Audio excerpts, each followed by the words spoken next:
नमस्कार। आप देख रहे हैं स्पेशल कवरेज न्यूज। मैं हूं शिव कुमार। मेरे साथ हैं आलोक पाठक सर। आलोक सर का बहुत बहुत स्वागत, बहुत बहुत अभिनंदन। खबर मिली कि मशहूर एंकर अंजना ओम कश्यप पर टिप्पणी करने वाले खान सर की कोचिंग के बाहर असामाजिक तत्वों ने फायरिंग की। इस फायरिंग में उनके गार्ड को गोली लगी है। गार्ड गंभीर रूप से घायल है। गार्ड का पुलिस को बयान करा दिया गया है और अभी स्थिति क्या है ये तय नहीं हो पा रहा है। लेकिन खान सर ने मीडिया को बयान दिया है। खान सर ने बताया कुछ असामाजिक तत्व नहीं चाहते हैं कि हम सस्ते में बच्चे पढ़ाएं और उन्हीं एक दो कोचिंग वालों की ये देन है। वो पिछले 2-3 दिन से धमका रहे थे। 2-3 दिन से सोशल मीडिया पर टीचर्स और एंकरों में और बीजेपी में जबरदस्त जंग छिड़ी हुई है। क्या उससे पहले हड़का रहे थे? क्या अभी 2 दिन से हड़काना शुरू किया? क्या अभी आज ही रात में फायरिंग होनी थी? ये कई सवाल छूट रहे हैं। उसी राज्य के मुख्यमंत्री हैं जो महात्मा गांधी पर मोहनदास करमचंद गांधी नाम नहीं ले पाते हैं। वही मुख्यमंत्री हैं जो कर्पूरी ठाकुर को कपूरी ठाकुर बता के संबोधित कर देते हैं। उस राज्य में आधी रात उसी राजधानी पटना में बवाल हो जाता है और इस बवाल के बाद हंगामा कट जाता है। एबीपी न्यूज ने एक खबर लगाई है, उसका स्क्रीनशॉट है आपके समक्ष। इस स्क्रीनशॉट में लिखा हुआ है, पटना में खान सर की कोचिंग सेंटर के बाहर फायरिंग हुई है। 2 कोचिंग सेंटर में विवाद को लेकर फायरिंग की खबर है। पुलिस मौके पर पहुंचकर छानबीन में जुटी हुई है। फायरिंग की घटना को लेकर खान सर का पहला बयान आ चुका है।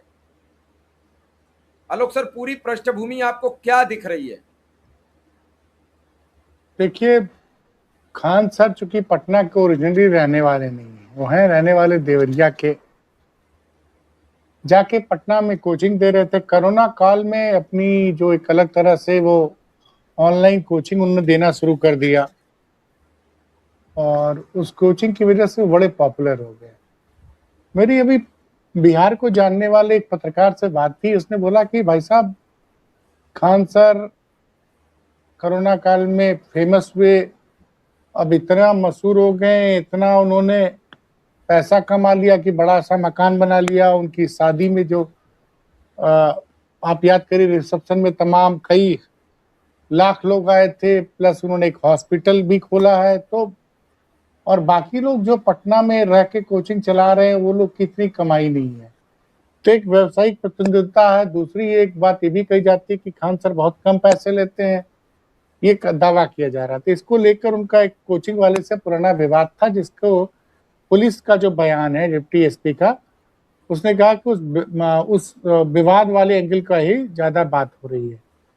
अब ये 11:30 बजे रात को खान साहब कोचिंग पे पहुंचे हैं। तो बिहार पुलिस भर्ती के रिजल्ट आए थे।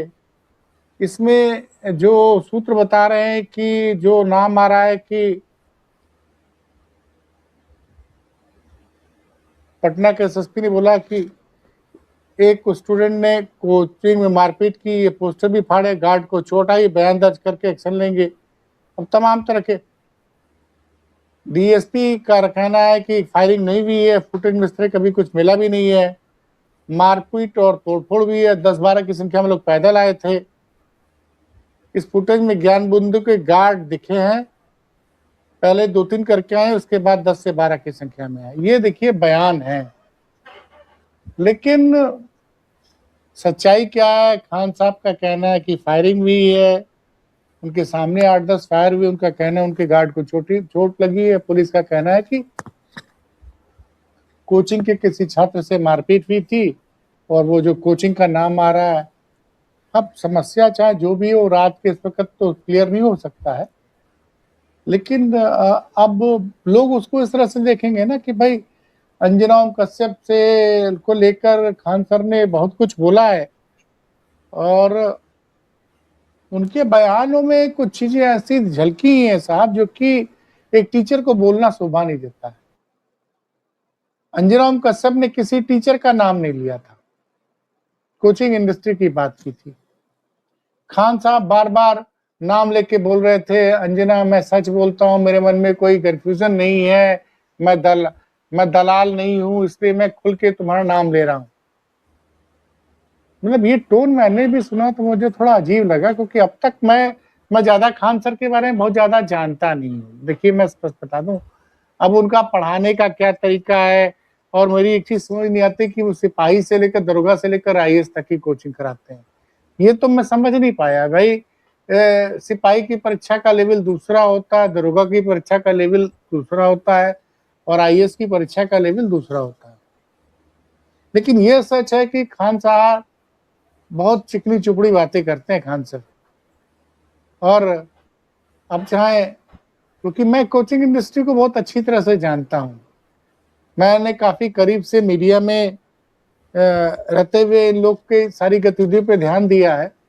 होता क्या है कि बड़ी संख्या में जैसे लोग सोचते हैं कि सरकारी नौकरी मिल जाए या किसी एग्जाम में एडमिशन मिल जाएगा तो मेरी जिंदगी बदल जाएगी। इस चक्कर में लोग गांव देहात से आते हैं, पटना में, लखनऊ में, कानपुर में, बनारस में, दिल्ली में, कोटा में मशरूमिंग हो गई है कोचिंग इंडस्ट्री की। और आप ये देखिएगा कि सीटें तो लिमिटेड होती हैं। अब हमारे एक पत्रकार साथी ने बताया कि वहां पे कोई पुलिस की विभाग की कोचिंग कोई और चलाता था,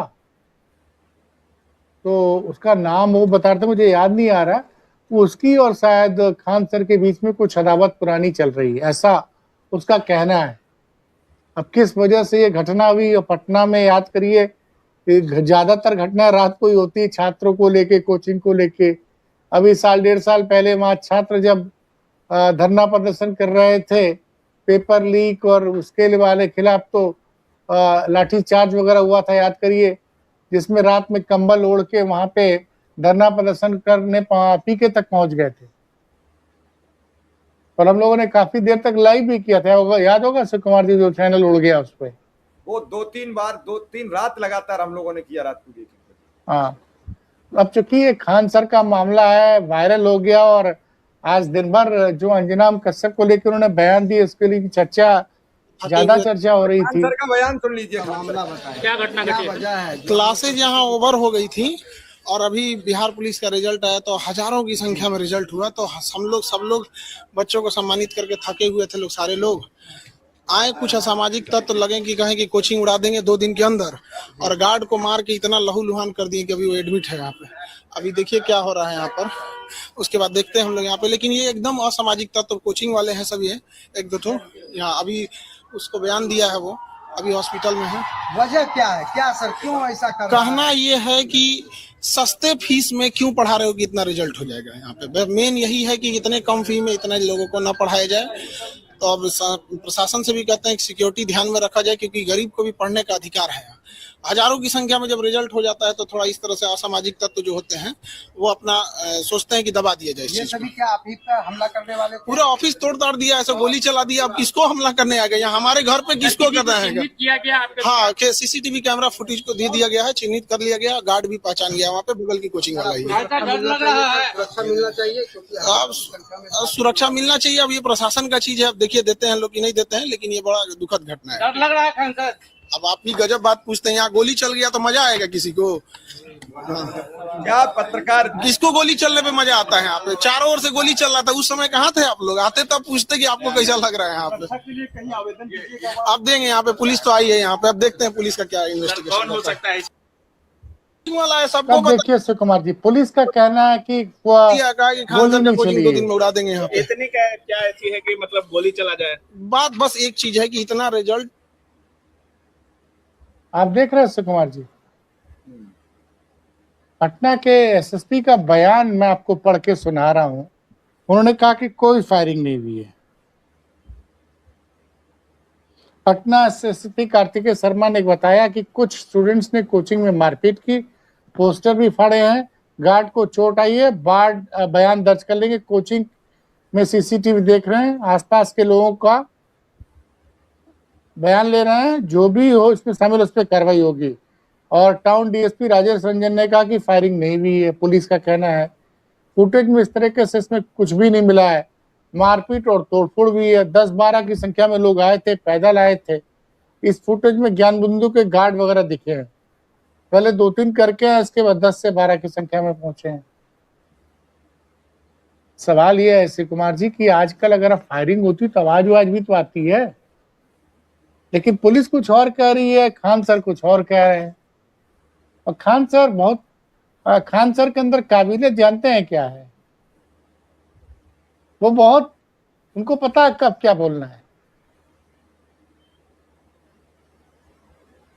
और हम भाई, आदमी जो पहला रिएक्शन तो होगा कि दिन भर उन्होंने अंजना ओम कश्यप के साथ इनका विवाद है, इस वजह से गोली चली है, क्या हुआ है।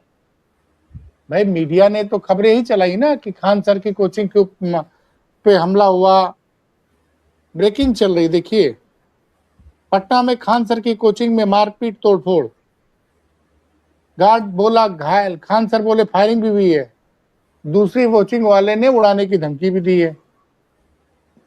तो ये है सच्चाई, क्या है सब तो आप जान ही रहे हैं। अब आज नहीं तो कल सब क्लियर हो जाएगा। आलोक लेकिन सर, अगर इस समय वहां बच्चे होंगे, ये जो पुलिस कप्तान और खान सर की बाइट हमने जो आपको सुनवाई, उसमें जमीन आसमान का डिफरेंस है, जमीन आसमान। नहीं, पुलिस कप्तान का बयान तो पत्रकार मैंने नहीं सुना, हम तो उसका खान सर वाला बयान। पत्रकार कह रहे हैं क्या डर लग रहा है? तो फायरिंग होगी तो आदमी को डर लगेगा या क्या? मैं थोड़ा सा आपसे समझने का प्रयास कर रहा हूँ। अंधाधुन फायरिंग होगी तो गोली तो लगेगी, ऐसा थोड़ी होगा। अंधाधुन फायरिंग होगी तो मतलब जो खान सर कह रहे हैं भाई, आज नहीं तो कल सुबह तक क्लियर हो जाएगा। कौन सच कह रहा है हम और आप यहाँ बैठ के डिसाइड नहीं कर सकते हैं। पटना के एसपी कार्तिकेय शर्मा कह रहे हैं कि खान सर कह रहे हैं, पता नहीं है।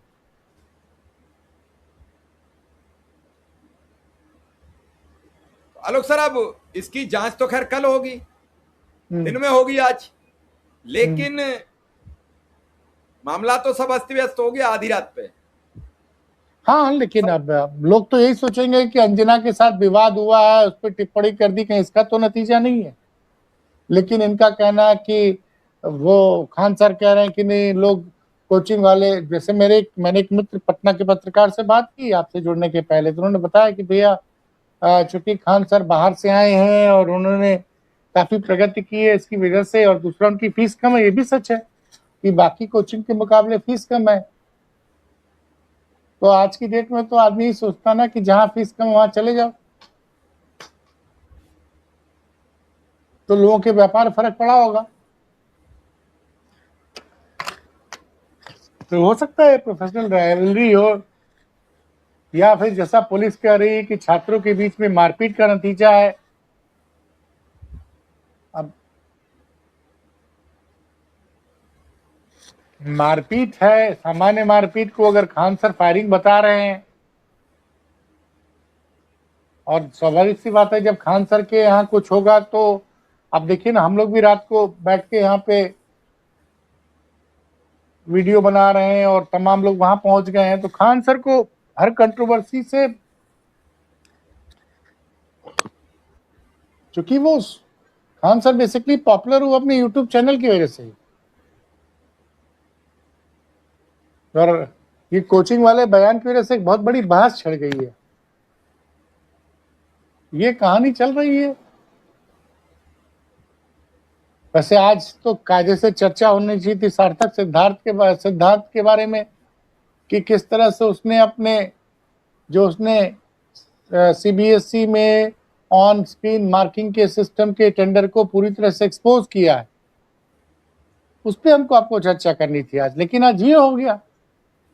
आज देखिए उस अकेले लड़के की वजह से, और ये जो वेदांत श्रीवास्तव है या फिर सार्थक सिद्धांत और एक लड़का और था, उसका नाम मुझे याद नहीं आ रहा, इन तीनों छात्रों की वजह से सीबीएसई को माफी मांगनी पड़ी, अपनी गलती स्वीकार किया। बताइए, इस लड़कों को, वेदांत श्रीवास्तव को लोगों ने पाकिस्तानी तक बता दिया था जब उसने कहा कि भाई ये गलती हुई है, और उसने जो कहा था सारी बातें सच साबित हुई। लेकिन अब ये खबर दब जाएगी, अब यही चर्चा चलेगी, Khan sir Khan sir Khan sir. और आलोक सर, ये जो मौजूदा परिस्थितियां चल रही हैं ये सबके विपरीत हो गई हैं, कोई अच्छी नहीं है। क्या किया जाए? देखिए, नहीं विपरीत क्या, युवा बहुत नाराज है सर, बहुत नाराज। युवा बहुत नाराज है सर, इतना नाराज है जितना आप सोच नहीं सकते। तो क्या सर पेपर लीक, 2011 के परिणाम फिर आएंगे उत्तर प्रदेश से लगाकर केंद्र तक? अब देखिए, अब जब आप युवाओं, उस वक्त भी ये हाल था 2008 की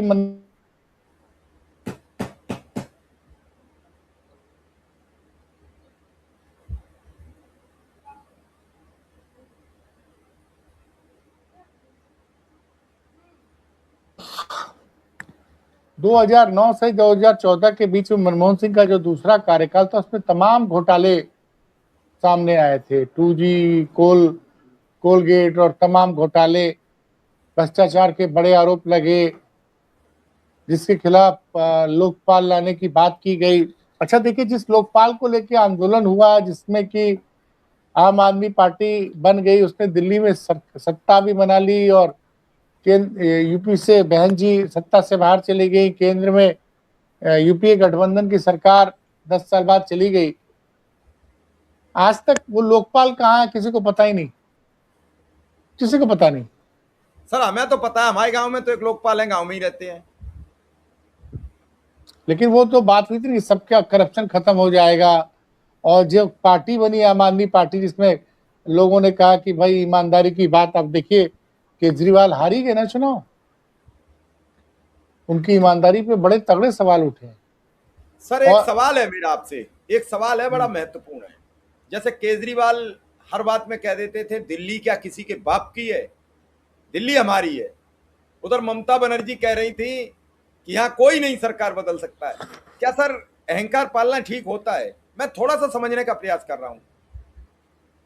आप उनकी क्यों नहीं बात कर रहे, जो कह रहे थे कि अब की बार 400 पार? उनकी बात आप नहीं कर रहे हैं। हम सबकी कर रहे हैं, तो उनकी भी जोड़िए ना। नहीं नहीं, आप उनकी बात भी तो जोड़िए। अभी भी 350 कह देंगे, लेकिन उनके पास तो चुनाव आयोग है, तो उनकी कैसे कहें? नहीं सर, उसी चुनाव आयोग से वो हारे भी है, ऐसा नहीं है। देखिए मैं ये नहीं मानता हूँ, थोड़ी बहुत सिस्टम, लेकिन जिसको जनता जिताने का मन बना लेती है उसको आप रोक नहीं सकते, नहीं तो जनता सड़कों पे आ जाएगी। बांग्लादेश में क्या हुआ, विपक्ष ने चुनाव का बहिष्कार किया, बांग्लादेश की सरकार चुन ली गई, उसके बाद जनता सड़कों पे आ गई, और वहां के मैडम जो है वो भाग के हिंदुस्तान में शरण लिए हुई। और नेपाल में जब युवाओं ने छात्र नेताओं के भ्रष्टाचार पर बात की तो उन्होंने इंटरनेट बंद कर दिया, सब सड़क पे आ गए, पुलिस को फायरिंग करनी पड़ी। अब तो ये देखिए कि 6 जून को क्या होने वाला है दिल्ली में। आज तो सोनम वांगचुक ने ये अनाउंस कर दिया है कि वो भी अभिजीत दीपके के कार्यक्रम में आने वाले हैं। अब सर उन्हें तो उपराज्यपाल ने धमकाया, वो तब भी नहीं रुक रहे हैं, तो हिम्मत तो मान ही लो। तो और अभिजीत दीपके को बदनाम करने की कोशिश भी हो रही है सोशल मीडिया पे। सही है गलत, एक दावा किया जा रहा है कि अभिजीत दीपके को अमेरिका से वो डिपोर्ट किया जा रहा है, क्योंकि वो गलत पासपोर्ट लेके वो सिर्फ वो पढ़ने आया था या नेतागिरी कर रहा है, इसलिए अमेरिकन सरकार उसको डिपोर्ट कर रही है। एक वीडियो जब जबरदस्त रूप से वायरल है, जुबेर नामक एक युवक का कहना है कि नहीं ये जो बंदा है ये कश्मीरी है, ये वीडियो जो है गलत है। लेकिन ये भी एक सच है कि जब उस ट्विटर अकाउंट को मैंने खंगाला तो उसने 20-21 मई को कहा था कि ये आदमी फर्जी वीजा पे लेके यहाँ रह रहा है, ये जल्दी ही डिपोर्ट होगा यहाँ से। और उसने चैलेंज किया है कि जब इंडिया पहुंचे तो जरा वो अपना पासपोर्ट दिखा दें, तो पासपोर्ट में मोहर लगती है डिपोर्टेड। तो ये देखिए कौन सच बोल रहा है कौन झूठ बोल रहा है। आज किसी ने युवाओं को कहा था कि देखिए आप लोग अलर्ट रहिएगा। सच ये रहा कि कोई भी सरकार रोजगार देने में कामयाब नहीं हो पा रही है। बिल्कुल। इस देश में कई राज्यों में विपक्ष की भी सरकारें हैं, लेकिन सारी सरकारें क्या, जैसे अभी अब टीवीके की बड़ी चर्चा हो रही, टीवीके ने क्या किया, फ्री फ्री फ्री का वादा कर दिया। अब वो आए हैं कि हर तमिलनाडु की महिला को 8 ग्राम सोना देंगे, बेरोजगारों को 2,500 या 4,000 महीना भत्ता देंगे। तो जब वो जो वादे करके आप आ तो जाते हो, जनता को महंगाई से निजात चाहिए, जनता को बेहतर कानून व्यवस्था चाहिए। कांग्रेस शासित राज्यों में सबसे ज्यादा वैट है। पंजाब में भारतीय जनता पार्टी चुनाव हार गई, सबने चर्चा की सोशल मीडिया पे तमाम वीरों ने, लेकिन हिमाचल प्रदेश में भारतीय जनता पार्टी ने लोकल बॉडीज के इलेक्शन में बड़ी जीत हासिल की, वही कहीं चर्चा नहीं हो रही है। तो अब ये है कि देखते हैं, अभिजीत दीप के चूंकि आम आदमी पार्टी के साथ जुड़े रहे हैं, कुछ लोग ये कह रहे हैं कि चूंकि इंडिया गठबंधन की बैठक होने वाली है, उसका असर कम करने के लिए राहुल गांधी युवाओं में ज्यादा लोकप्रिय हो रहे थे, तो आम आदमी पार्टी और बीजेपी ने मिलकर अभिजीत दीप के नाम का उन्होंने 8 तारीख को जनता ट्रांसफर पार्टी कर दी। इनका विवाद देख के 8 तारीख को ट्रांसफर कर दी उन्होंने, ममता बनर्जी कर ने दिया। ऐलान ये कर दिया। समझदारी काम किया उन्होंने। लेकिन लोग कह रहे हैं कि राहुल गांधी की बढ़ती लोकप्रियता से युवाओं में केजरीवाल बड़े परेशान थे, और तो कई लोग कहते हैं कि केजरीवाल जो है मोदी जी की बी टीम है। क्या सच है क्या नहीं है सर, हम आप नहीं जानते। चलिए सर, इस बार कार्यक्रम को यहीं विराम देंगे। आपने समय दिया इसके लिए बहुत बहुत आभार, बहुत बहुत धन्यवाद।